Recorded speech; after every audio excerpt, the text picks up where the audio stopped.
सकाळी सकाळी आलो कामावर. स्लॅबमध्ये पाईप टाकायचे होते.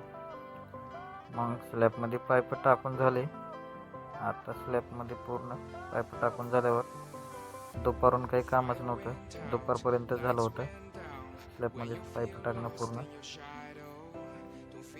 शेजारचे बिल्डिंगचं काम पण आमच्याच मालकाकडे होतं.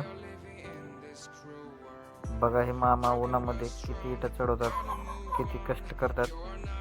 30 इटा असतील त्या टोपल्यामध्ये आणि किती सहज असं टेक्निकनं काम करतात. आता टोपलं उचलून घेऊन ते दुसऱ्या मजल्यावर टाकतात नेऊन. किती मेहनत बघा या मामाची. कष्टाला पर्याय नाही असं या मामाने सिद्ध करून दाखवलं आहे. थकलो म्हणून बसलो आहे, हरून नाही. फक्त एक चान्स हातातून गेला आहे, आयुष्य नाही असं म्हणत मामाने दुसरा मजला गाठला आहे. आणि विटा टाकून ते दिवसभराचं काम असंच कंटिन्यू करतात. काम संपलं होतं. आम्ही घराकडे आलो. घरी येऊन मालकाने म्हणलं पिक्चर बघायला जावा. पिक्चर बघायला निघालो. हे आमचे विजय सावकार आणि हे आमचे हेडमास्टर आणि माधवराव पाटील आमच्या कंपनीचे मेन मिस्त्री. निघालो आम्ही तेव्हा पाहायला.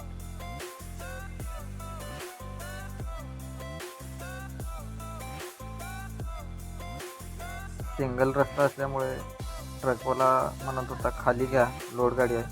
मग आम्ही ड्रायव्हर ओळखत नाही का म्हणून खाली घेतलं. मग तो थोडं पुढे गेल्यावर मला धन्यवाद बरं का, तुम्ही गाडी खाली घेतल्याबद्दल धन्यवाद. लोड गाड्या आहेत नसतं आजकालची लोक रस्त्यावरून गाडी खालीच घेत नाहीत. आम्ही बी म्हणलं आम्ही ड्रायव्हरच आहे, ड्रायव्हरला ओळखत नाही तर कुणाला ओळखतं म्हणलं. त्यामुळे तो थोडंसं हसला आणि गेला पुढं. आम्ही पण निघालो. ड्रायव्हरला नाही ओळखणार तर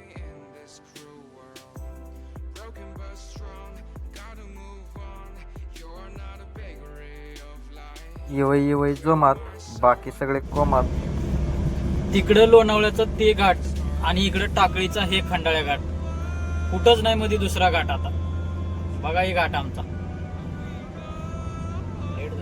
वर लातूरपासून तर इकडे खाली देगलूरपर्यंत मध्ये असा कुठलाच हा घाट नाही. म्हणून हे आमच्यासाठी खंडाळा घाटच आहे. टाकळीचा घाट म्हणजे दोन युवई एकमेकांचे समोर बसलेले होते. छावा चित्रपट पाहण्यासाठी सावकार म्हणत होते उदगीर कधी येईल.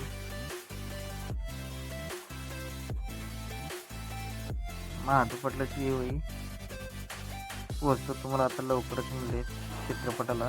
गाडी मारली जोरात थोडं आणि आलो पार्किंगला. 20 मिनटं झाली होती पिक्चर चालू होऊन. खूपच उशीर झाला होता, तरी पण खूपच गर्दी होती. कुठला तिकीट घ्यावं काय नाही कळत नव्हता. ह्याच्यात पण पहिला वर्ग बाल्कनी बॉक्स म्हणलं घ्या बाल्कनीचं, बसू बाल्कनीचं. 30 रुपयाचा तर फरक होता पहिल्या वर्गात आणि बाल्कनीत. तिकीट घेतले पाटील लाईनमध्ये थांबून. हे बघा चित्रपटाचे दर. बॉक्स 150. तिकीट घेऊन आता जोरात निघालो कारण आधीच उशीर झाला होता. एकामागे एक निघालो. कुठं जायचं काही कळत नव्हतं. मध्ये बाल्कनीचं तिकीट घेतलं होतं आम्ही.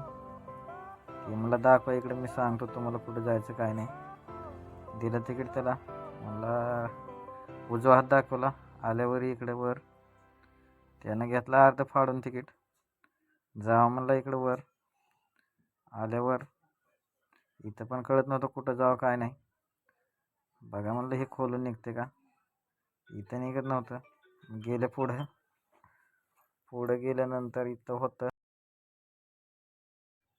इकडे तिकडे बघत फायनली दिसला दरवाजा जायचा. मध्ये ओढून बघत होते निघते का, अजून निघालं नाही. मग गेलं मध्ये तसंच. मध्ये गेल्यानंतर बसलो सीट धरून. मग आता पिक्चर चालू होता. आता पिक्चर बघा म्हणलं आता.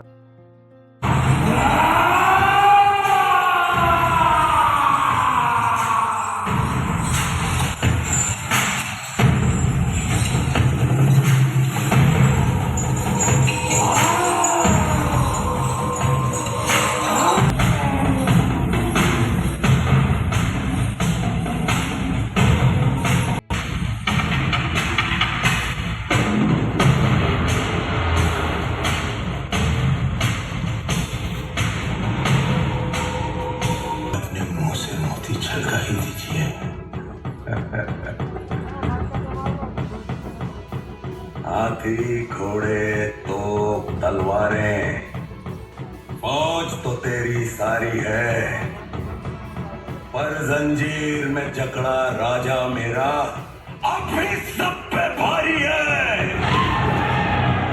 इसका गोश्त महाराजांना खूप त्रास झालेला पाहून सगळे आम्ही भावुक झालो. मग काय, शेवटी पिक्चर संपला आणि आम्ही आलो बाहेर. बाहेर खूपच गर्दी होती. पिक्चर एवढा त्रास दिलेला पाहून सगळे सुंद झालेले होते. तरी पण आता निघालो कारकडे येऊन आमच्या. जावं म्हणलं आता बाहेर कुठेतरी. कुठं जावं ह्या विचारामध्ये निघालो आता आम्ही. तिकटासाठी पुन्हा खूपच गर्दी होती दुसऱ्या शोसाठी. आणि ही बघा छत्रपती शिवाजी महाराजांचा चौक आमच्या उदगीरमधला. नुकतीच जयंती झाली होती. मग आमच्या गाडीला लागली होती भूक. गाडीला पण भरलं CNG. येवई बघत होते. मग निघालो पांडू धाब्याला जेवायला निघालो. आम्हाला पण लागली होती भूक. मग काय, काजू कढी, पनीर मसाला आणि दही चटणी ऑर्डर केले होते. सगळ्यांना वाटून दिलं वेटर साहेबांनी. घ्या म्हणलं सगळी थोडी थोडी. मस्तपैकी घेतलं. मग काय, पोटभर जेवण करून सगळं फिनिश केलं आणि निघालो आम्ही आमच्या घराकडे. मग काय, छावा पिक्चर बघून एक गोष्ट लक्षात आली. जवळच्यापासून जेवढं होईल तेवढं सावध राहायला हे शिकायला भेटलं. मग पिक्चर बघून जेवण करून सगळं झालेलं होतं. आता घराकडे निघायचं होतं. परत एकदा छत्रपती शिवाजी महाराज चौकातून घराकडे निघालो. मग आता संपला आमचा ब्लॉग. भेटू पुढच्या ब्लॉगमध्ये. चला.